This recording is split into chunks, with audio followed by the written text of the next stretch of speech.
E como eu disse no início deste Washington Fora de Horas, nós hoje temos aqui no estúdio uma convidada, é a Liane Varsano. Ela é jornalista, criadora de conteúdos, publicitária, faz um pouco de tudo. Liane, bem-vinda a este Washington Fora de Horas. E nós hoje vamos falar de um tema que eu creio que é do interesse de toda a nossa comunidade, que é os quilombolas. Mas antes disso, vamos começar. Por que é que vamos falar dos quilombolas?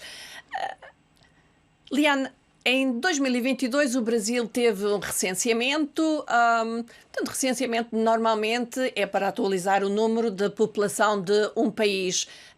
Mas este, para além de atualizar o número de brasileiros que existem no país, e também fora do país, na diáspora, teve um outro elemento muito interessante. Quererá dizer para a nossa audiência porque tem a ver com a África. Então, bom dia, Ana. Obrigada novamente por convidar. É sempre um prazer estar aqui, trazer assuntos do Brasil. E olá para todos que estão assistindo. A gente ficou no Brasil sem recenseamento por mais de 12 anos. E aí algumas coisas no olhar da sociedade foi mudando, né? O olhar político foi mudando, as necessidades da sociedade foram sendo ampliadas. E dessa vez o recenseamento resolveu olhar para uma sociedade como um todo. Então, eles começaram a mapear as etnias quilombolas, né, os povos originários, que são os indígenas no Brasil.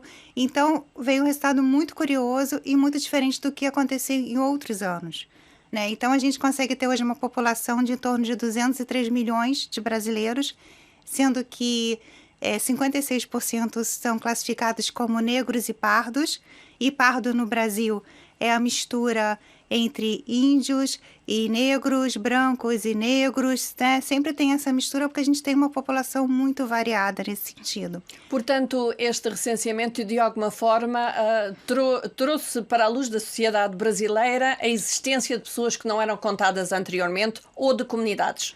Foi mapeado de ponta a ponta do Brasil. Pela primeira vez, né, mesmo no momento de pandemia, eles foram ao extremo da floresta amazônica, eles foram ao extremo do sul do país e foram encontrando comunidades indígenas que jamais tinham passado por essa avaliação, né, foram encontrando sobre a comunidade quilombola, porque também você começa a se classificar. Tinha uma pergunta, né? Eles foram à minha casa, você se pergunta, você é negro, você é branco, você é indígena, qual é a sua origem? Então, assim, eles tinham essa preocupação. Então, foi um censo muito interessante, com um resultado mais, assim, extravagante para o Brasil, né? Um dos resultados foi a atualização do número de comunidades quilombolas que existem no Brasil. Qual é, de facto, quando nós falamos de quilombolas, nós normalmente, portanto, pessoas exteriores às quilombolas, é um pouco a magia, o voodoo, mas o que é de facto o quilombola e qual é o peso para o que é a herança do brasileiro, e depois já iremos falar do seu heranças. Então, a herança vem porque, com a colonização, né, negros foram trazidos da África e acabaram sendo escravizados. O objetivo era esse inicial.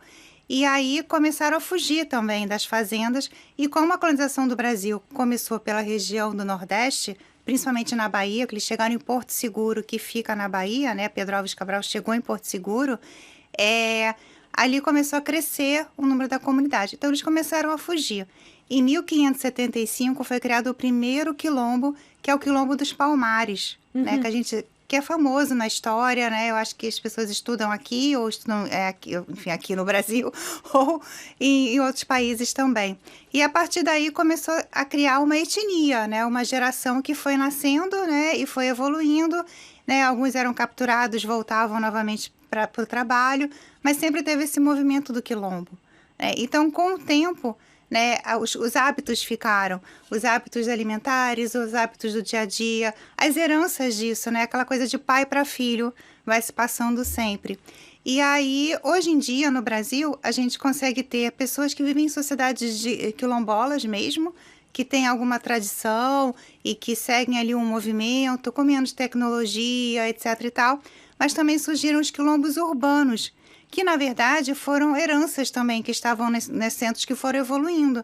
Por exemplo, no Rio de Janeiro, onde eu vivo, né? Eu acabei descobrindo que tem alguns quilombos em torno da onde eu vivo, porque era uma área que era uma fazenda muito grande, né? Tinha outros canaviais também muito no Rio de Janeiro. Então você começa a descobrir que você também acaba trazendo isso para o seu dia a dia. Portanto, quilombos eram comunidades de escravizados que resistiam à escravatura e que acabavam por formar uma comunidade de defesa da sua própria cultura originária. Heranças, portanto, eles trazem muita coisa para o que é a sociedade brasileira de hoje e este recenseamento ajuda um pouco a colocar em perspectiva esse impacto que têm os quilombos e os quilombolas na sociedade brasileira. Uma herança. Você tem um livro, um trabalho, um e-book que era sobre heranças, portanto, as contribuições que a sociedade brasileira não tem reconhecido muito para a sua formação como povo. O que é que qual é a sua ideia com este recenseamento? Retirar daqui o quê para mostrar à sociedade brasileira? Então, primeiro Heranças, a gente falou sobre os 200 anos da independência do Brasil, que era um espaço que a gente encontrou para poder trabalhar, né? Também financiar esse projeto.